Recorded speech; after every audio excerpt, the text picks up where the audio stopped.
Hello, hello, hello. I guess my video did not play. How weird. So let me go ahead and play it now.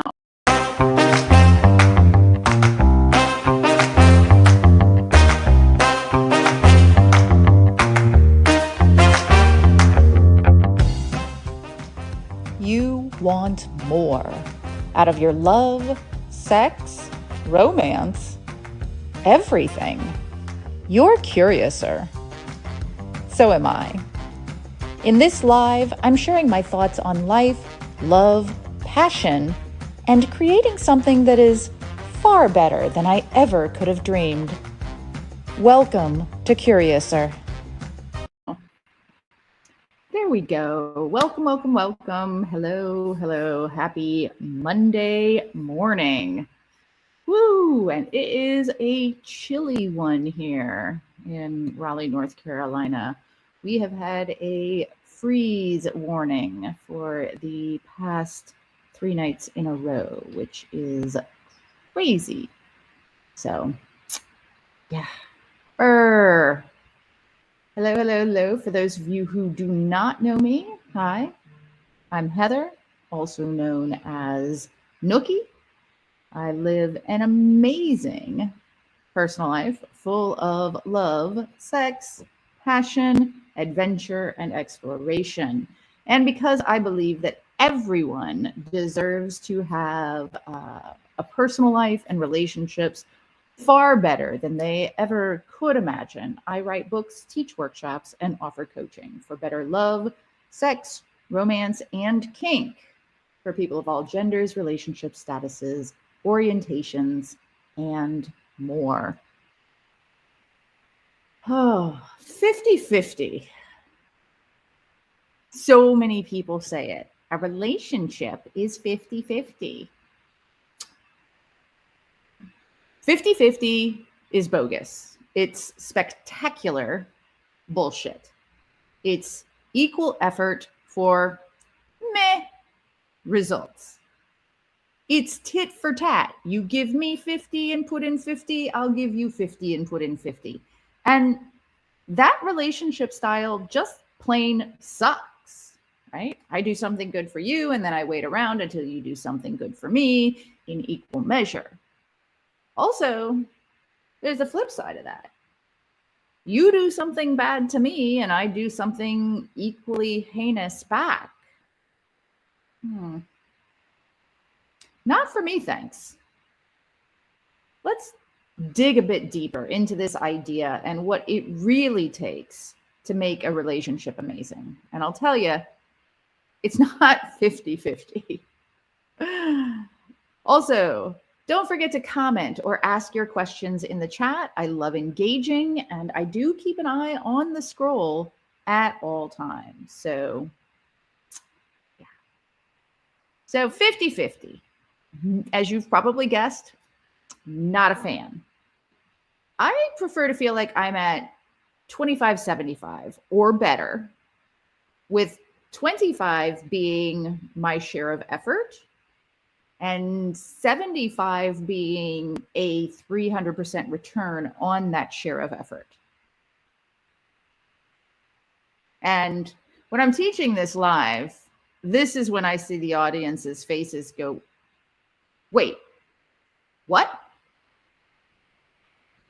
Does that sound selfish to you? Hi, Steve. Welcome. Is it even possible? And would that be fair to the other person in a relationship with me? It is selfish, and it's not. And it is 100% possible, and it's totally and completely fair to the other person I'm in a relationship with. Hello, KS. Good to see you. Things are good so far.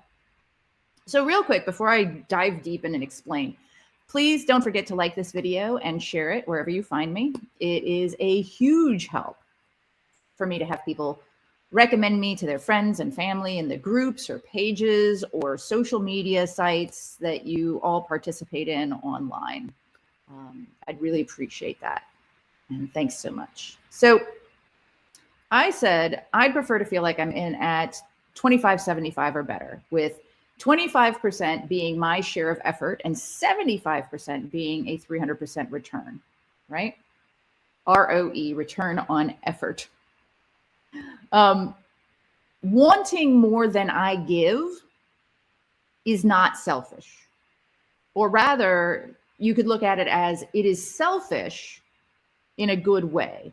Self, me, ish. Right? Oof.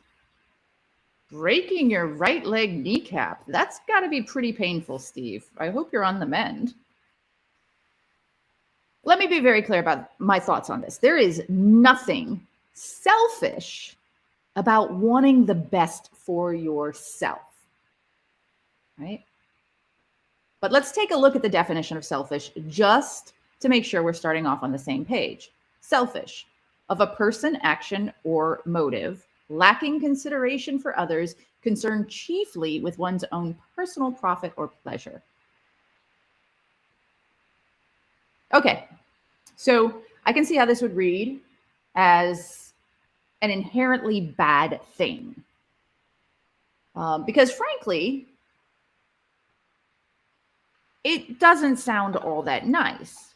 I think it's a good thing, though, because overall, it's a good thing to think about yourself when creating healthy relationships. Like, you are not on this planet to constantly consider other people's wants and desires in deciding what is right for you. Are you? And let me note really quickly, because I get a lot of this, I'm speaking specifically to adult relationships here, not caregiving for children and the like. Of course, people who are dependent upon you must be taken into account. KS says, could this be the 80-20 rule? No, that's the Pareto principle, and that's actually a very different rule, although it can be applied to relationships in another way for sure. So let's look at my example. Hello, Cobalt. Good to see you. I want a 300% return on my relationship investment. I want to get more out of my relationship than I put in.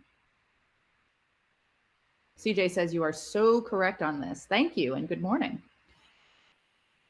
The way I see it is this: life is overall draining, right?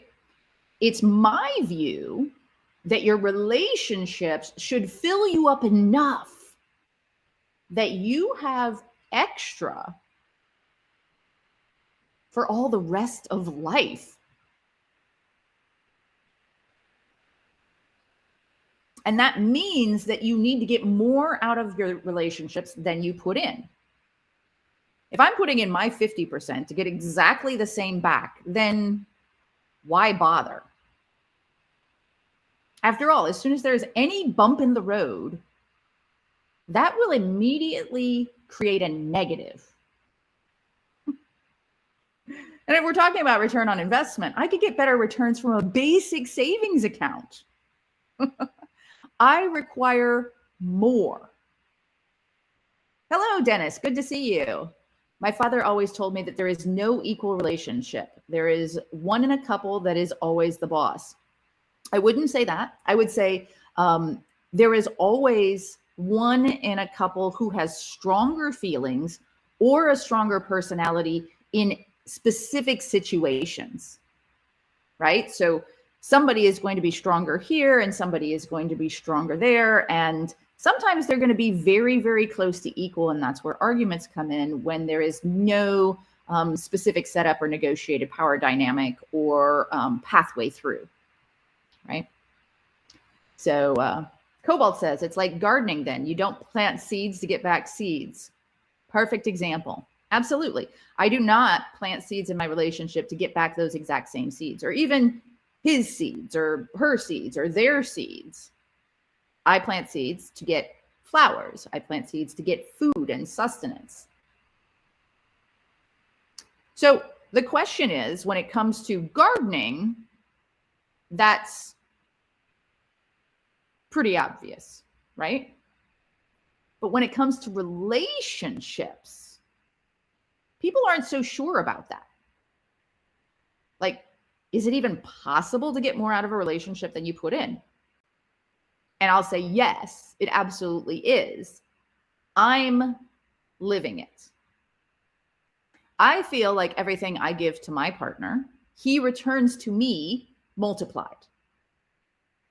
I think I actually probably get more like times 10 back on what I put in, but I'm not going to quibble over the numbers for the sake of this live.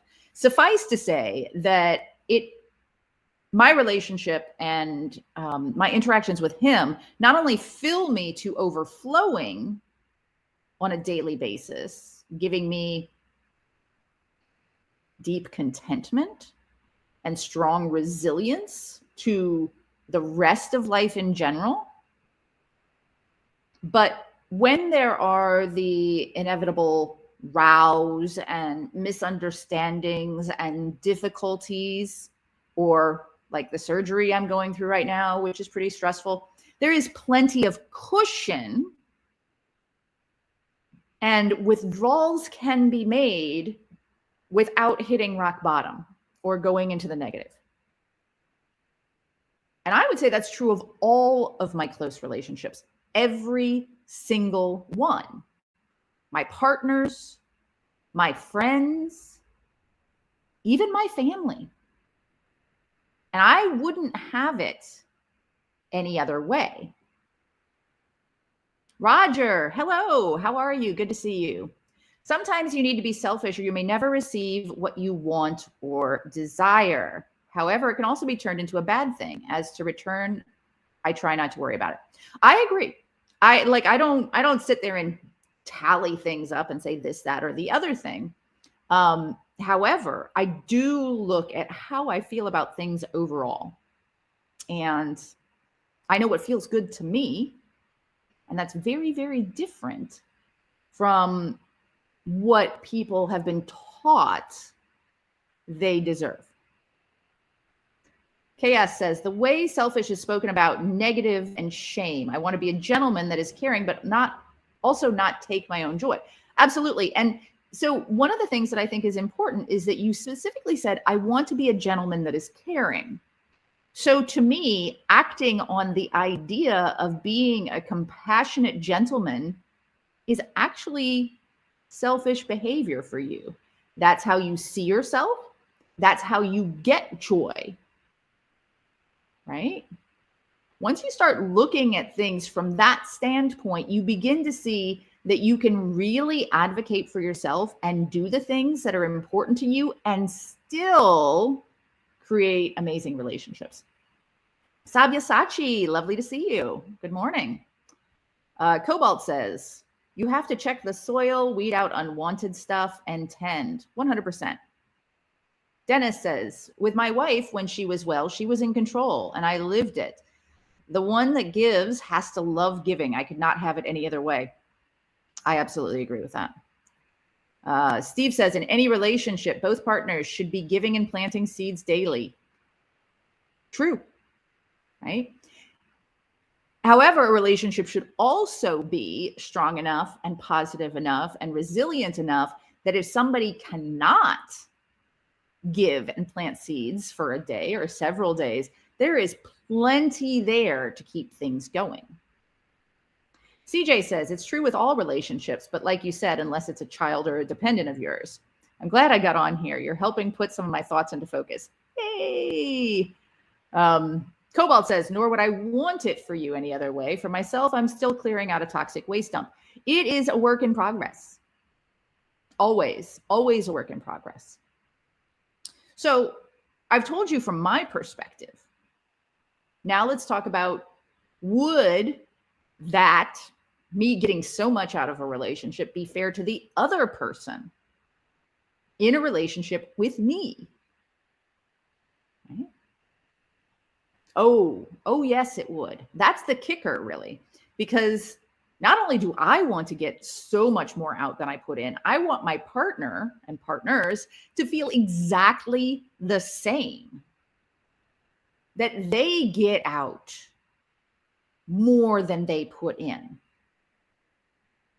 In fact, that is my definition for a successful relationship. Two people, regardless of whether you're non-monogamous or polyamorous or whatever, because a relationship is two people, even if you have multiple relationships, two people who feel like they get more out of the relationship than they put in. So, and if you're loving this content, just wanted to let you know, I've recently started offering coaching. If you'd like to spend some one-on-one time with me, supercharging your relationships with a custom plan based on your personal needs, then visit me at Coach Nookie, CoachNookie.Curiouser.Life. Of course, I love having you join me for these free live events. And you could also join one of the membership options or the workshops I offer. Some of you have said you want more than that and you prefer to thrive with personal accountability and you asked for it, so I'm offering it. But I love having you around no matter what, and let's get back to getting curious. KS, one time I was in an Uber, then the Uber driver said, my wife is the boss. I said, really? Yeah, I mean, however it works for people in a relationship, that's fine, right? I'm a big fan of do what works. But how can it even work that two people get far more out of a relationship than they put in, both of them? Well, it comes down to a few things in my view. One, knowing what delights my partner. Two, caring enough to do that. And three, repeating often. So to go back to Cobalt's gardening example, knowing what plants or what seeds to plant, right? Actually planting them and then taking care of and weeding and so on and so forth over and over and over again. So let's look at these steps in a relationship a bit more deeply.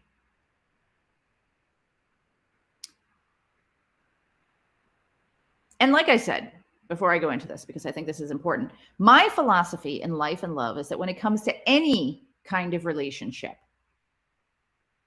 what works for you may not be what works for another. So I'm a big fan of do what works. That is one of my main mantras in life, as well as in my relationship. So take what works for you from this series, from my presentations, and leave the rest. Or use it to expand your understanding of what works for others, right? But please don't ever think I'm telling you what to do. I'm just giving you information to figure all that out for you and your partners. So let's get back to getting far more out of a relationship that you put in. And Roger says, math says you can't, but relationships aren't math. Ding. KS says, what are your thoughts on happy life, happy wife? Well, my thoughts are, A, that's very gendered. And B, I think that I'm actually going to be answering that question through the rest of this conversation. So, knowing what delights my partner. Do you know what fills your partners up? That may seem like a silly question, but do you? Or have you pretty much just like guessed and assumed, right? Have you decided that you know what your partner should want based on your own personal experiences and thoughts? Which, when I say it like that, probably sounds a little bit ridiculous, but that happens a lot more than you might think.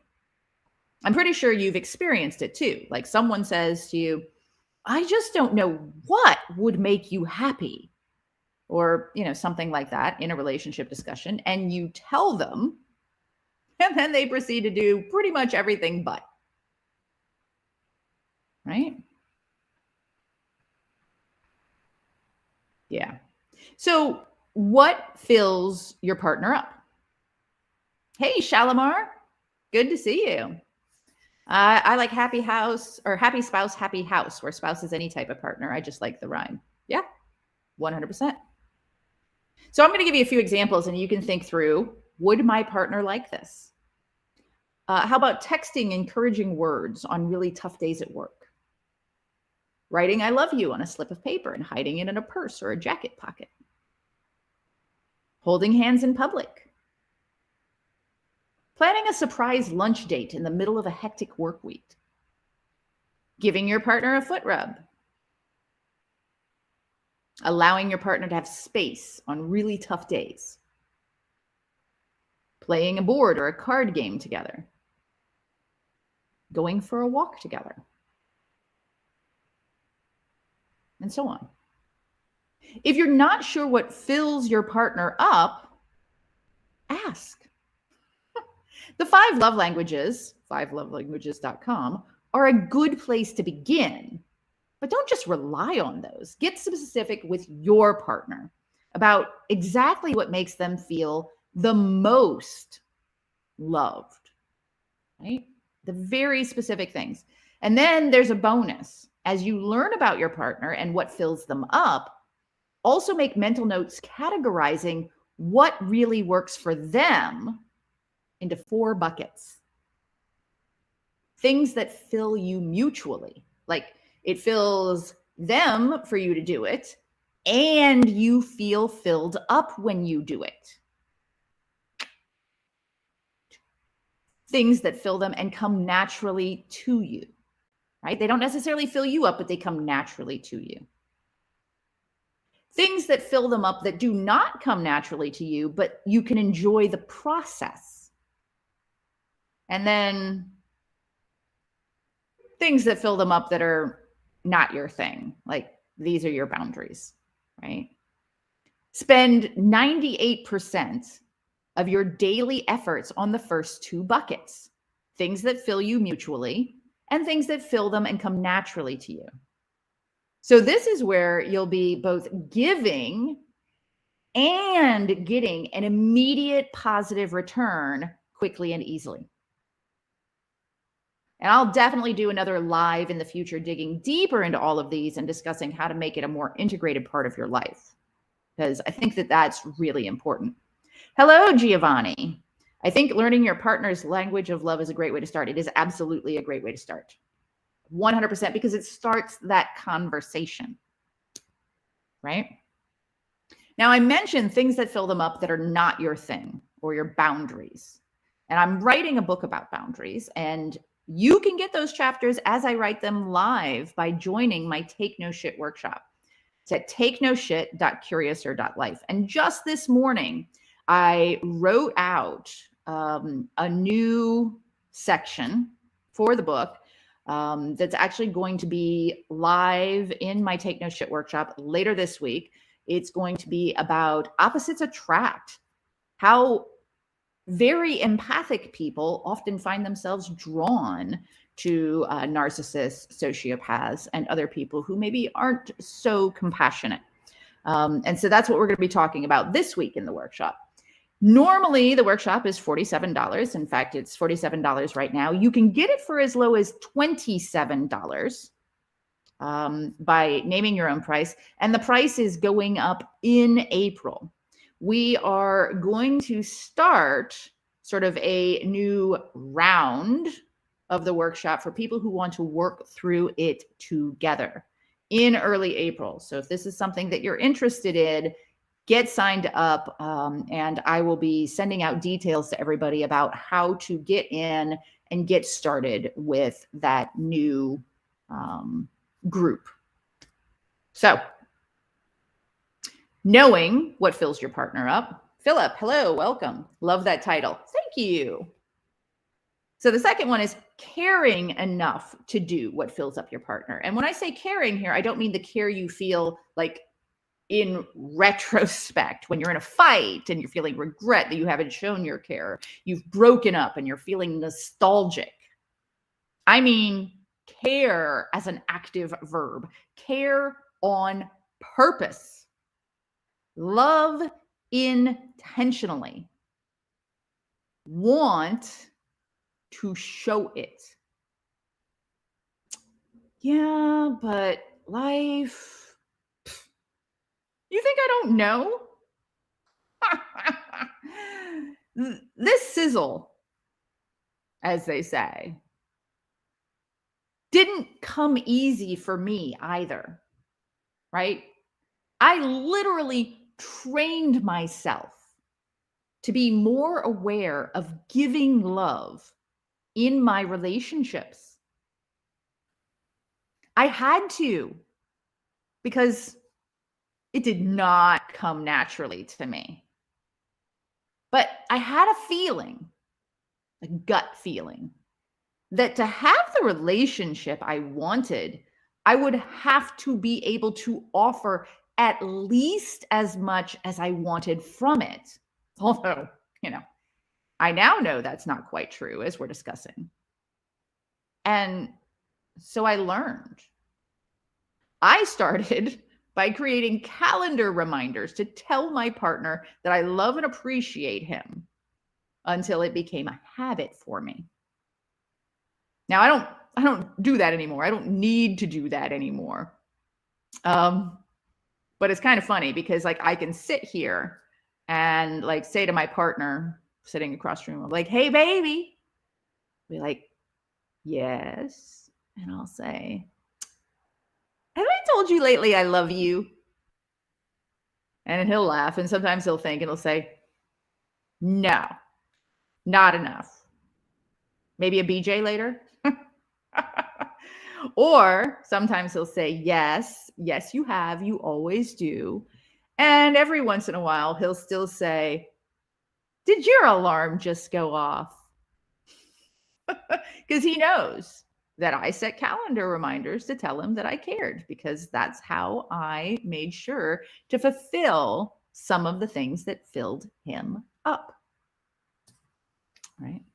Cobalt says, "I'm learning to be the best partner I can be to my partner, so I'm grateful for this." Excellent, excellent.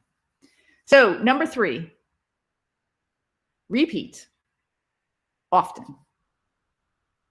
Like often, daily, multiple times per day, in as many ways as possible. For example, my partner, if you want to see something truly amusing, ask him how he feels about Valentine's Day. He will go on a rant. He believes, and he will tell you, that he is more romantic on a daily basis than most people are when they have a goddamn holiday to remind them to do the things. And this is how it should be. And gosh darn it, if he is going to give anybody a single penny for romance on a manufactured holiday, and blurg, blurg, blurg, blurg, blurg. And it is adorable. And I absolutely agree with him. I don't necessarily think that Valentine's Day is bad. I don't have it out for Valentine's Day. But I also don't see any need to specifically celebrate it, because every day, right? Fill up your partner as often as possible. There is no limit to how amazing you can make someone feel in a healthy relationship. Now, Chaos asks, are relationships complex? What are your thoughts? Actually, my thoughts are pretty simple. Humans are complex. Relationships are relatively simple when it comes right down to it. It's our emotions and our thoughts and our feelings that are complex. And that is with or without relationships. You hear me? Like, you understand what I'm saying? So relationships are essentially, again, this is something I want, right? This is something you want. And then that overlap, that's us getting together and creating a relationship. Pretty simple. how we communicate those things, how we negotiate those things, how we actually live those things together. That is where, I mean, what is difficult? What is difficult or complex about know what fills your partner up, care enough to do it, and then repeat, right? Not a whole lot. And yet, for some reason, in relationships, people have a really hard time doing this. This up in here, that's what's complex, not necessarily the relationships themselves. We all make relationships way harder than they need to be. And I'm going to be clear here and say that's not our fault, because what is passed down through the generations, what is handed to us or spoon-fed to us by society about what relationships are, like relationships are 50-50, is just plain wrong. And so we get into these relationships with the wrong ideas and the wrong intentions and the wrong belief sets and the wrong behavior patterns and so on and so forth. And it's no wonder that we screw up even the most basic things, because we've got it wrong, right? I've recently had an experience with somebody who, I don't know, I met them maybe a year and a half ago or so. And a couple of weeks into our knowing each other, something came up and I sent them a message and I set a boundary. And I said, hey, I really didn't like when you said this. I wanted to let you know, get this off my chest so we could like move forward and, you know. And at the time, they thanked me very much for bringing it up and, you know, talking to them about it, and then whatever. And our relationship over the time, our friendship over that time sort of faltered along. And I figured, oh, well, you know, we are just not compatible. I recently learned that when I set that boundary, they took that in a very personal way themselves, and have held on to that and viewed everything that I've said or done since then from that lens. So what should have been, y'all know how much I love that word, should. What could have been a simple, hey, this is a boundary for me, please don't do it. Well, thank you very much for letting me know. I'll try not to ever do that again. Became something so much more. So it became complex, even though the simplest solution would have been, okay, I believe you, I understand you, and thank you so much for letting me know. Let's move forward, right? Humans, we have a hard time with these things. And I also, from my side, I had no idea, so I couldn't have corrected anything in time for that to happen or change anything differently. So for what that's worth. Cobalt says, I think relationships are simpler with boundaries, but life is never simple. I think that the challenge here, though, is that life is actually, again, pretty simple. What is thrown our way and how we react to it, not so much, right? And if we say that things are never simple, then we are giving ourselves more challenges than we need, right? Usually the simple answer is to do our best, to be authentic, to love the people that we love as hard as we can and show them. And then, you know, what else is there, right? KS says, I get the people in relationships are complex. So complex. Cobalt, like going back to my garden metaphor, if I learn to not let internet strangers plant toxic seeds in my mind, my partner has way less weeding to do. Oh, so true. But here's the thing. And I'm gonna just put this out there. Your partner shouldn't be reading your mind.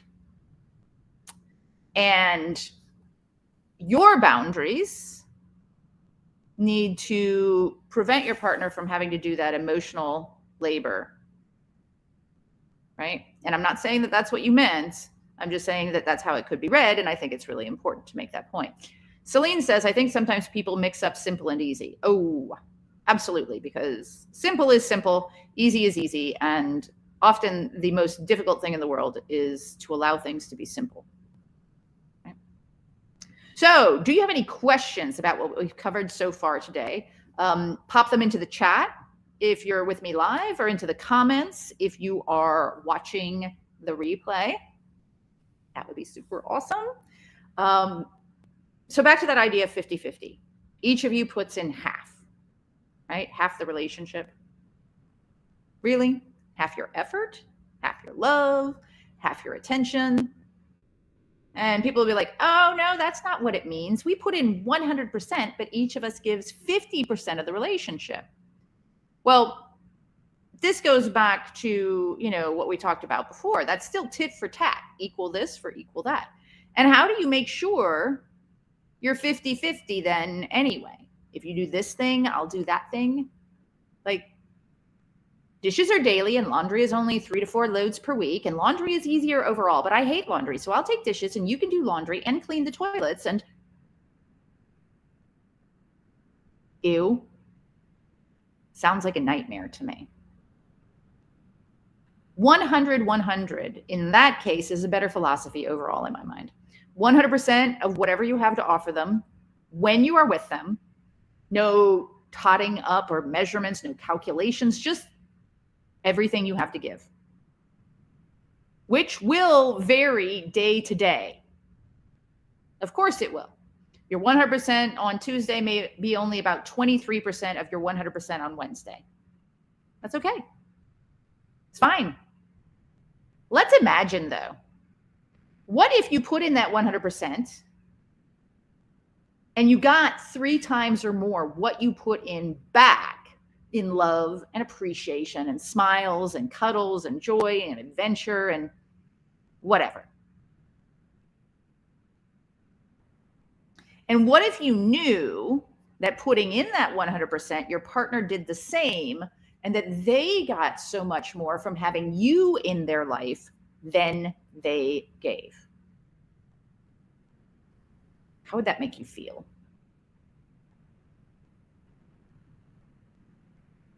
I'm guessing pretty damn good. So I will personally take 100-100 with a return on emotion of 300% or more, and leave that 50-50 bullshit for others. Giovanni says, how the 50-50 would work for a non-monogamous relationship? I mean, it's the same thing. Every relationship you have, you give what you've got to it.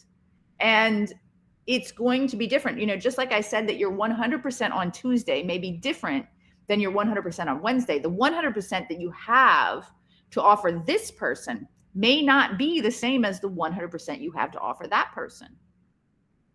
Right? And yes, I see that you say you were being silly, but still, it's a valid question. Right? When I'm with somebody, I'm with them. Now, that doesn't mean that I ignore my responsibilities to someone else, like to say, hey, I'm going to be running late or whatever, but I give the person that I'm with my attention. Chaos says, they say relationship is a give and take. Cobalt then responds, I prefer give and receive. Same. Definitely give and receive, although I will be talking again on Thursday for the Take No Shit workshop. I will be talking about givers and takers, and how empathic people excuse me, end up giving a lot more and being taken advantage of, and how to reduce and avoid that in life. And Roger says, trying to measure what is not measurable could turn into a nightmare. Oh yeah. I mean, that sounds like That sounds like a nightmare to me, for sure. 100%.